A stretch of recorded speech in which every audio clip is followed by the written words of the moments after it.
Évidemment, on pense à demain, le 26 juillet, mais puisque le dimanche s'est réservé au jour du Seigneur, nous le faisons en anticipant aujourd'hui, ce qui nous a permis de terminer notre Noël pour ceux et celles qui l'ont fait, et évidemment se tourner vers ces deux saints pour nous accompagner dans notre vie chrétienne. Nous sommes rassemblés au nom du Père, du Fils et du Saint-Esprit. La grâce de Jésus, notre Seigneur, l'amour de Dieu le Père et la communion de l'Esprit Saint soient toujours avec vous. En commençant cette célébration solennelle, il convient de nous présenter devant le Seigneur, tels que nous sommes, avec nos qualités et nos défauts, avec nos ondes de lumière et d'ombre. En nous appuyant sur le secours de la Vierge Marie, reconnaissons qu'il nous arrive parfois de ne pas accueillir la lumière de Dieu dans notre vie. Demandons pardon tandis que nous chantons ce Kyrie.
Que Dieu Tout-Puissant nous fasse miséricorde, qu'il nous pardonne nos péchés et nous conduise jusque dans la vie éternelle.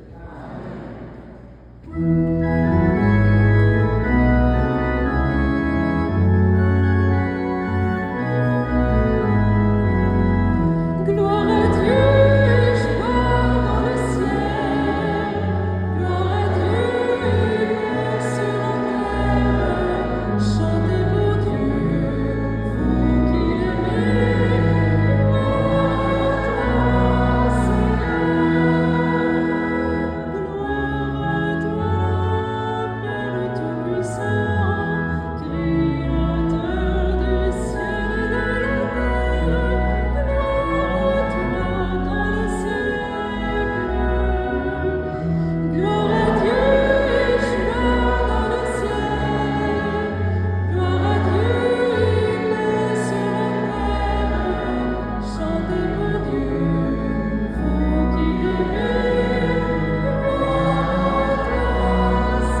Seigneur, Dieu de nos pères, tu as donné au bienheureux Joachim et Anne la grâce d'engendrer celle qui deviendrait la mère de ton Fils, le Verbe fait chair.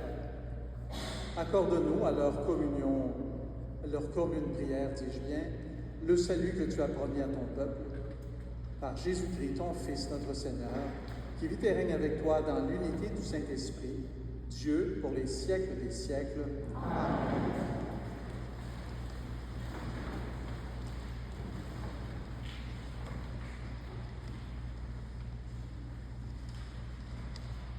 Lecture du livre de Ben Sira le Sage.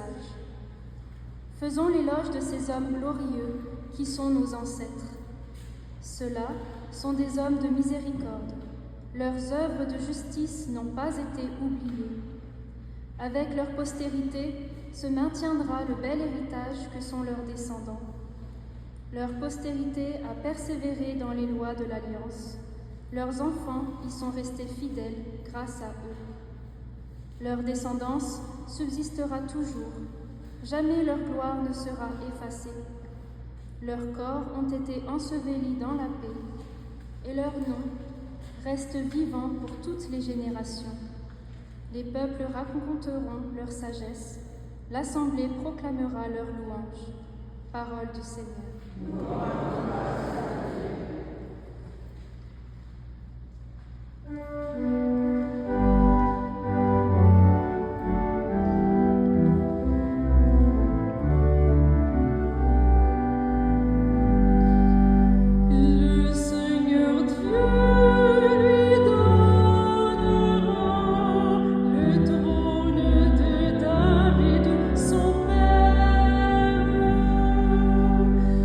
Le Seigneur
Lecture de la lettre aux Hébreux. Frères, sœurs, la foi est une façon de posséder ce que l'on espère, un moyen de connaître des réalités qu'on ne voit pas. Et quand l'Écriture rend témoignage aux anciens, c'est à cause de leur foi. Grâce à la foi, Abraham obéit à l'appel de Dieu. Il partit vers un pays qu'il devait recevoir en héritage, et il partit sans savoir où il allait. Grâce à la foi, il vint séjourner en immigré dans la terre promise, comme en terre étrangère. Il vivait sous la tente, ainsi qu'Isaac et Jacob, héritiers de la même promesse, car il attendait la ville qui aurait de vraies fondations, la ville dont Dieu lui-même est le bâtisseur et l'architecte. Grâce à la foi, Sarah, elle aussi, malgré son âge, fut rendue capable d'être à l'origine d'une descendance parce qu'elle pensait que Dieu est fidèle à ses promesses.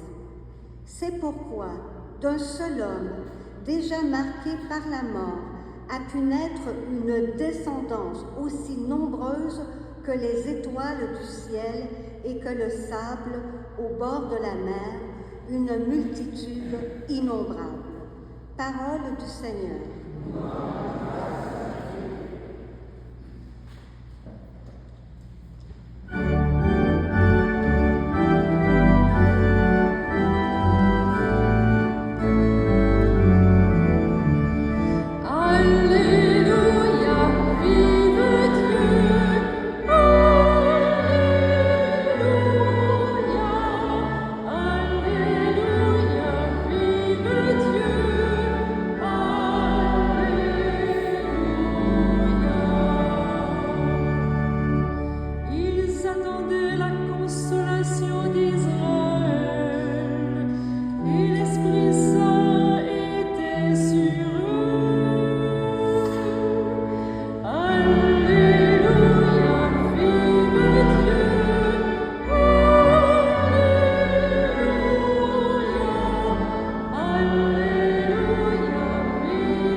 Le Seigneur soit avec vous. Bonne nouvelle de Jésus le Christ selon saint Matthieu.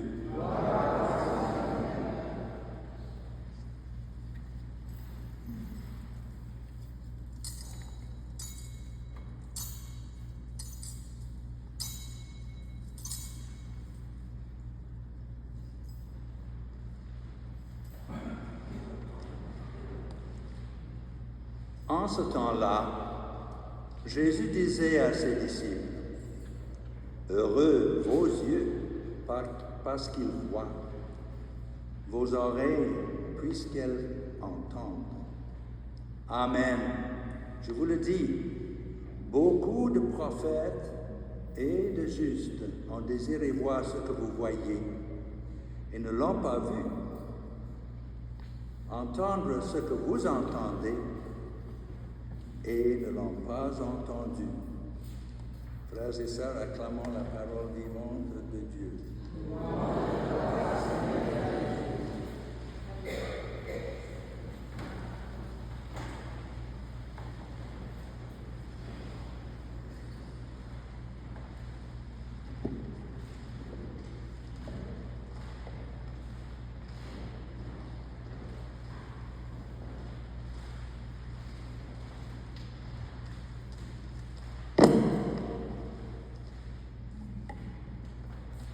Alors, aujourd'hui, d'une façon toute spéciale, nous fêtons Sainte-Anne et Saint-Joachim.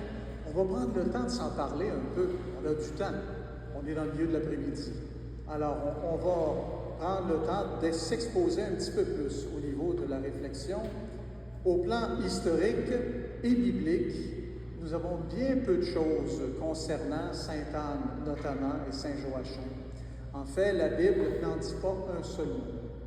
Ce qu'on retrouve par contre, c'est dans le proto-évangile de Saint Jacques, qui a été publié entre 150 et 200 ans, qu'on trouve une notification par rapport à Sainte Anne et Saint Joachim. Mais quoi qu'il en soit, la dévotion à Sainte Anne se fonde sur quelque chose de certain. D'une part, la Vierge Marie, elle a eu une mère et elle a eu un père. Ça, c'est clair. Ce sont les grands-parents de Jésus. C'est à partir de la dévotion populaire au VIe siècle que le culte à Sainte Anne s'est affirmé. Et puis celui de Saint Joachim est arrivé un peu plus tard, au XVIe siècle. Lors des croisades du Moyen Âge notamment, le culte à Sainte Anne se répand dans le sud de l'Europe, puis va gagner le nord de l'Europe. Et puis l'Église, de façon officielle, c'est en 1481 que l'Église, de façon officielle, reconnaît et vénère la bonne Sainte Anne le 26 juillet. Et Saint Joachim, c'est venu un peu plus tard, on fêtait Saint Joachim le 20 mars à partir de 1520. Donc les deux n'étaient pas fêtés en même temps.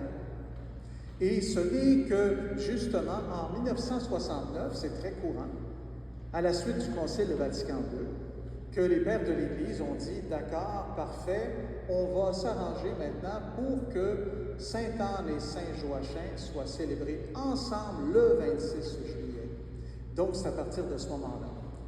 Joachim, il était de la tribu de Juda et de l'antique famille de David. De là la référence avec le psaume que nous avons lu tantôt.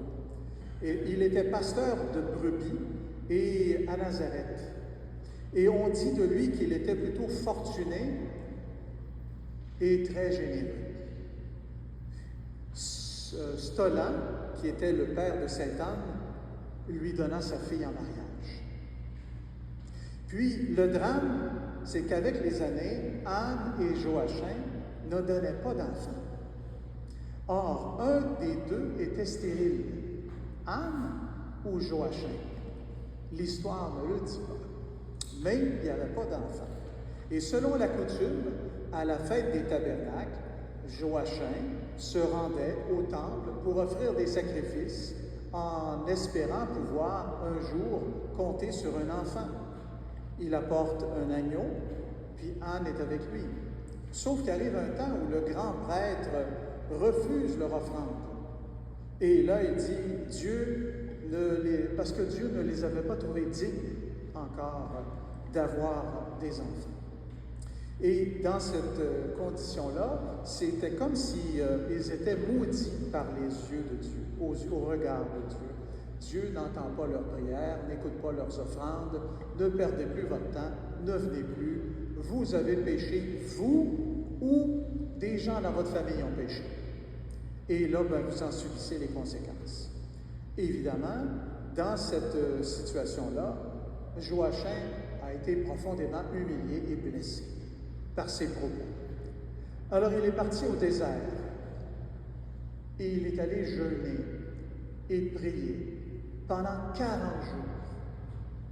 Puis à un moment donné, il y a eu une voix intérieure qui lui a dit « Tu peux rentrer chez toi, ta femme Anne porte maintenant un enfant. » Surprise. Donc, c'est ce qui va arriver. Mais ce type de nouvelle où un couple n'a pas d'enfant, dans la littérature biblique, il y en a plusieurs. Hein? Sarah et Abraham, ça n'a pas marché au bout d'un certain temps. Isaac et Rebecca, non plus. Jacob et Rachel, Elkanah et Anne, Manoah et sa femme, qui ont donné naissance à Samson, notamment. Mais ça a été des couples qui ont eu de la misère à avoir des enfants, beaucoup de difficultés. Et c'était vécu vraiment comme une punition de Dieu, une faute commise par eux ou leurs ancêtres, comme je le disais. C'était une inquiétude aussi pour la succession familiale. Si on n'a pas d'enfants, qui va s'occuper de la maisonnée, qui va s'occuper du bétail, qui va s'occuper de l'agriculture. Alors évidemment, à chaque fois, quand on pense par exemple à Abraham et Sarah, mais ils finissent quand même dans leur vieil âge à avoir cet enfant. Et dans leur cas, ce fut Isaac. Et il y en a eu d'autres, si on passait chacun des couples que j'ai nommés, vous pourriez facilement reconnaître les enfants qui ont eu un rôle important à jouer dans l'histoire du salut. Or, voilà qu'enfin, Anne devient enceinte malgré son âge avancé. L'ange Gabriel dit à Joachim qu'il a entendu toutes ses prières, qu'il peut revenir vers elle, que leur fille devra être consacrée à Dieu et elle s'appellera Marie. Alors on devine que lorsque Anne et Joachim ont confié aux femmes du temple leur petite fille, ça devait les déchirer. Alors Marie était âgée de 3 ans pour y être consacrée. Et il devait avoir vraiment ce cœur en disant, c'est un cadeau de Dieu, on va la confier au temple, on va la consacrer au temple, puis en même temps il peut se dire, mais c'est notre petite chérie qu'on a tellement attendu longtemps. Mais ils l'ont fait avec les yeux de la foi, avec confiance. Et elle va vivre au milieu d'un groupe de jeunes filles vierges et apprendra la prière, apprendra le travail de tissage et la lecture des Écritures saintes auprès des femmes et des prêtres qui sont affectés à cette tâche. Maintenant, ici, chez nous, qu'est-ce qu'il y en a?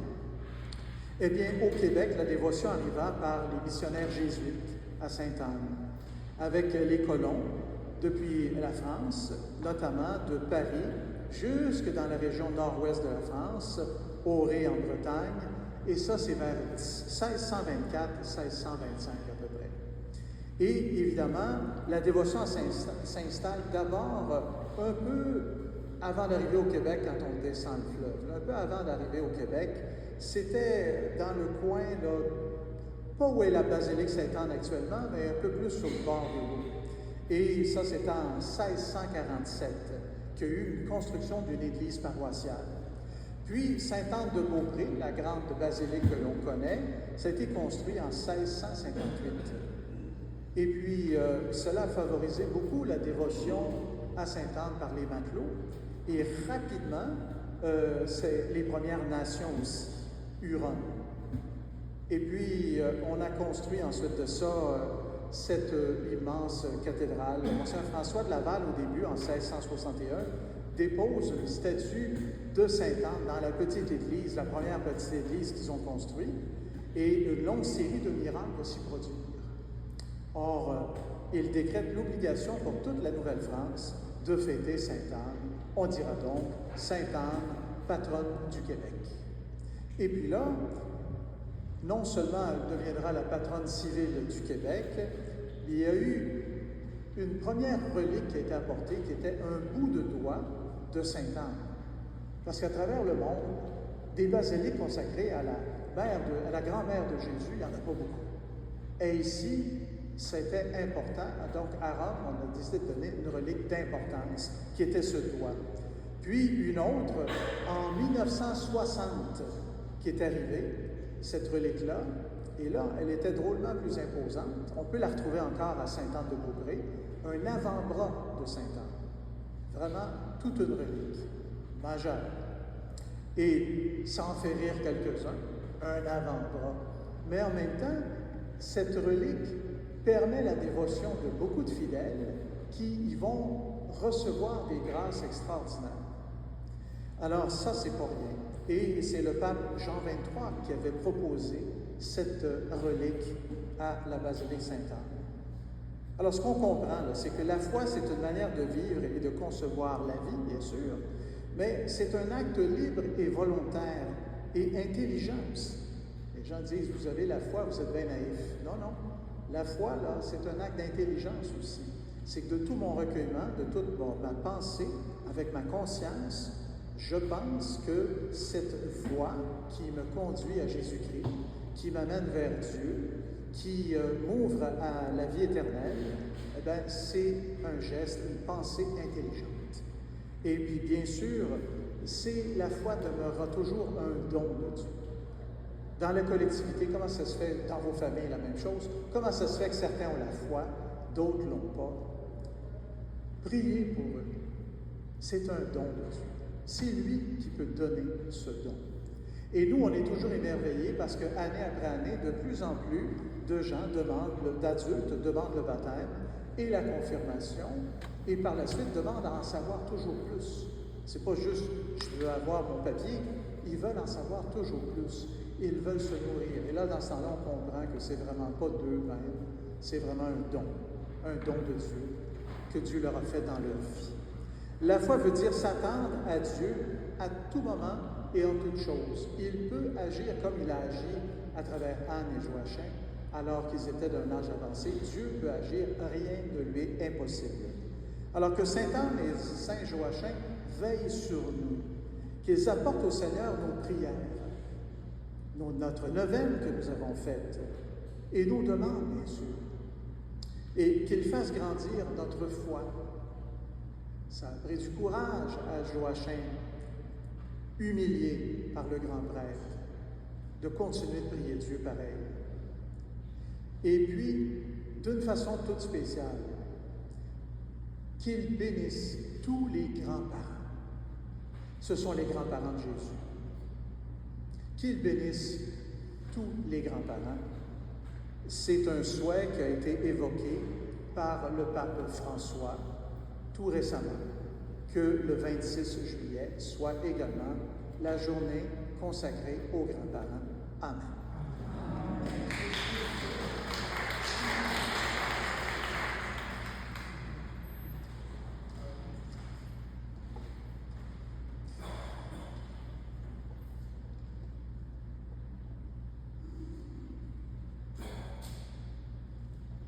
Prenons maintenant le temps de redire notre profession de foi.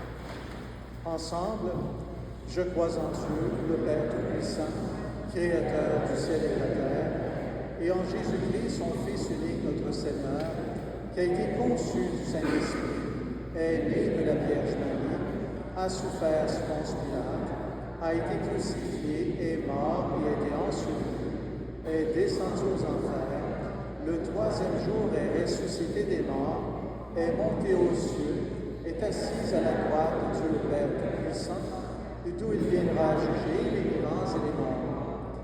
Je crois en l'Esprit Saint, à la Sainte Église catholique, à la communion des saints, à la rémission des péchés, à la résurrection de la chair et à la vie éternelle. Amen. Vous pouvez vous asseoir, nous allons recueillir votre offrande et procéder à l'offertoire.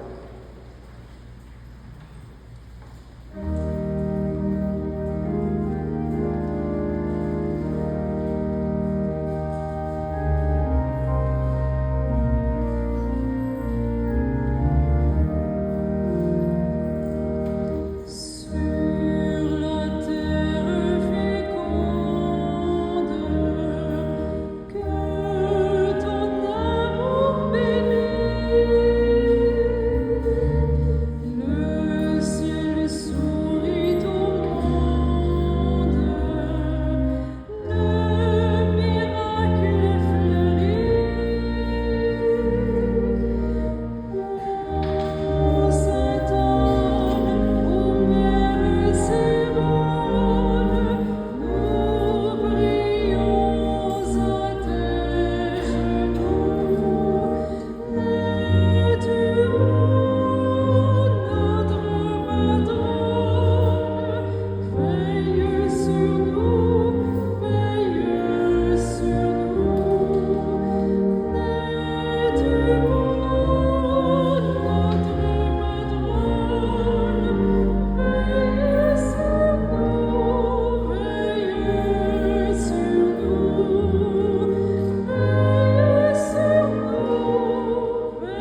Seigneur, nous t'en prions, accepte ce que nous t'offrons de grand cœur en la fête de Sainte-Anne et Saint-Joachim.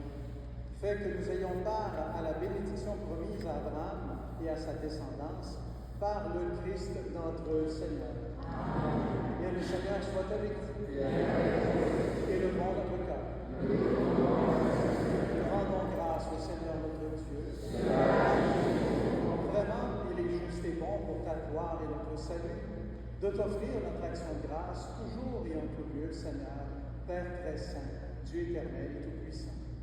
Nous célébrons les prévenances de ton amour pour tant d'hommes et de femmes parvenus à la sainteté en se donnant au Christ à cause du royaume des cieux. Par ce mystère d'alliance, tu veux que notre condition humaine retrouve sa splendeur première et que, dès ici-bas, nous ayons un avant-goût des biens que tu nous donneras dans le monde à venir. C'est pourquoi, avec les saints et les saintes de tous les temps et avec tous les anges, nous te louons et sans fin nous chantons.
Avec la puissance du Saint-Esprit. Et tu ne cesses de rassembler ton peuple afin que du levant au couchant du soleil, une offrande pure soit présentée à ton nom. C'est pourquoi nous voici rassemblés devant toi, Dieu notre Père. Dans la communion de toute l'Église, nous célébrons le jour où la Vierge, Mère de Dieu, a été élevée au ciel dans la gloire de son Fils, Jésus-Christ, notre Seigneur. Par lui, qui est à l'origine de notre foi, et qui l'amène à sa perfection, Dieu Tout-Puissant, nous te supplions de consacrer toi-même les offrandes que nous apportons. Sanctifie-les par ton esprit, pour qu'elles deviennent le corps et le sang de Jésus, le Christ notre Seigneur. La nuit même où il fut livré, il prit le pain. En te rendant grâce, il dit la bénédiction. Il rompit le pain, il le donna à ses disciples en disant « Prenez et mangez-en tous. Ceci est mon corps livré pour vous. »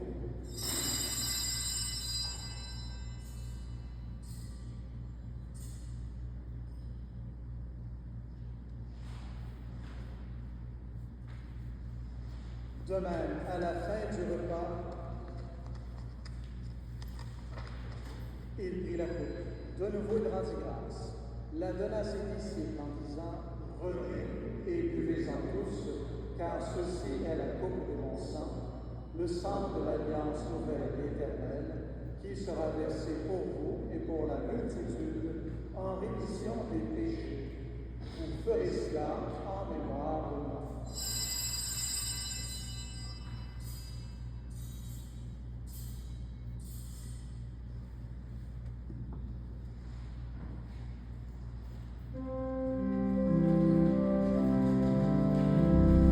Christ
quand nous serons nourris de son corps et de son sang, et remplis de l'Esprit Saint.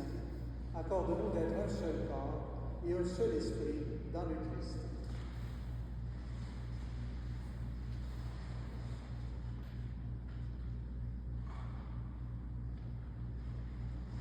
Souviens-toi, Seigneur,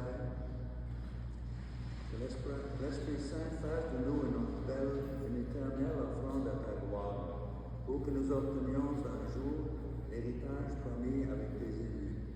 En premier lieu, la bienheureuse Vierge Marie, Mère de Dieu, Notre-Dame de Lourdes, avec Saint Joseph, son époux, et avec Saint Anne et Saint Joachim et Saint Jacques et de bienheureux apôtres et les glorieux martyrs, avec Sainte Bernadette Soubirous, Saint Jean de Mata, les saintes Marguerite Bourgeois, Marguerite Duville, le saint frère André Bessette, Sainte Marie-Léonie Paradis, la bienheureuse Émilie Gamelin et Élisabeth Tourjon, et tous les saints et saintes qui ne cessent d'intercéder auprès de toi pour nous assurer de ton secours.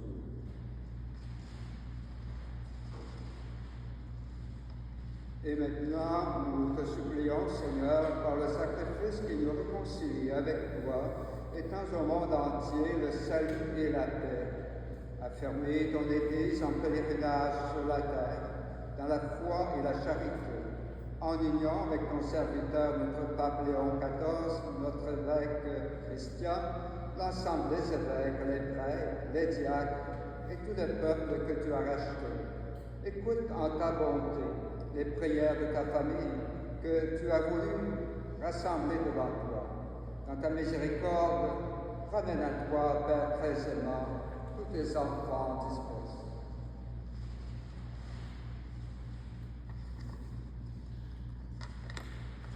Et pour nos frères et sœurs défunts, pour les personnes qui ont quitté cette vie, et trouve grâce devant toi, nous te prions. Pensons à tous les parents, à des proches, à des amis. En ta bienveillance, accueille-les dans ton royaume, où nous espérons être comblés de ta gloire, tous ensemble et pour l'éternité, par le Christ notre Seigneur, par qui tu donnes au monde toute grâce et tout bien.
Seigneur, et donne la paix à notre temps.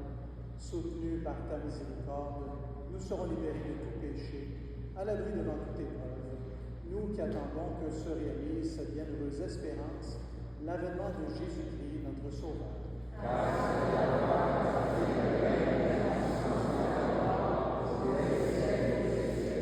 Seigneur Jésus-Christ, tu as dit à tes apôtres, je vous laisse la paix, je vous donne ma paix. Ne regarde pas nos péchés et la foi de ton Église. Pour que ta volonté s'accomplisse, donne-lui toujours cette paix et conduis-la vers l'unité parfaite, toi toi qui règnes pour les siècles des siècles. Bien, frères et sœurs, que la paix du Seigneur Jésus soit toujours avec vous. Échangeons le signe de cette paix avec nos voisins.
Frères et sœurs, voici l'agneau de Dieu.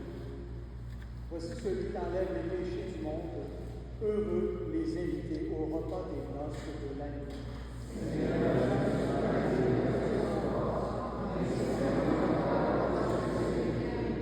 Corps du Christ nous garde pour la vie éternelle. Il y aura 4 ministres de la communion, 2 au centre et 1 dans chaque allée latérale. Merci de bien vouloir communier devant celui qui vous donne la communion.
dimanche de juillet, donc demain, nous célébrons la fête des grands-parents qui fut instituée en 2021 par le pape François.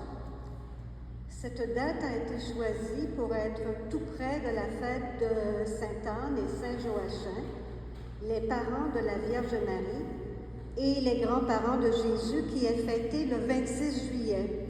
Alors, bonne fête à tous les grands-parents. Une autre grande solennité que nous célébrerons dans 3 semaines est la fête de l'Assomption. Nous vous présenterons l'horaire bientôt, mais déjà, vous pouvez retenir que dès 9h05 le matin du 15 août, nous méditerons le chapelet. Il y aura messe à midi, 14h30 et 17h. Les confesseurs seront également présents entre les messes. Avisez vos amis. Nous recommandons à vos prières Madame Christina Tokarevich, décédée chez elle cette semaine. Elle était une habituée de notre chapelle. La date de ses funérailles n'est pas encore précisée, mais nous savons que ce sera très bientôt à la paroisse Notre-Dame-des-Neiges. Nos condoléances à ses proches et amis. Nous aimerions souligner que c'est la fête aujourd'hui de Anne-Marie de Mata et la remercier pour ses bons services.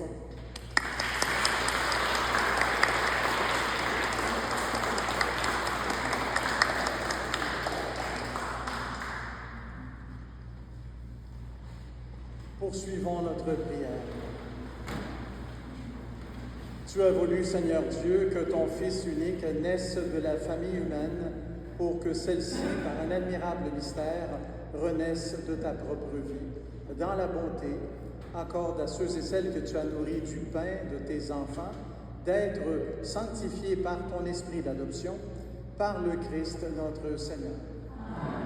Je remercie aussi en votre nom l'abbé Victorien Lévesque et l'abbé Malcolm Neal qui ont voulu concélébrer pour cette solennité à Sainte-Anne. Et évidemment, toutes les personnes qui ont contribué à la neuvaine et à la transmission de cette célébration du côté de la liturgie et de tous ces petits gestes. Nous allons maintenant demander à l'abbé Victorien et l'abbé Malcolm Neal de vous bénir. Le Seigneur soit avec vous. Que Dieu Tout-Puissant vous bénisse, le Père, le Fils et le Saint-Esprit. Allez en paix, allez glorifier le Christ par toute votre vie. N'oubliez pas que la bonne statue de Sainte-Anne est juste sur le côté ici. Vous pourrez aller la saluer. Évidemment, quand vous saluez une statue, vous pensez saluer d'abord et avant tout Sainte-Anne qui est au ciel. Alors, à bientôt, bon dimanche.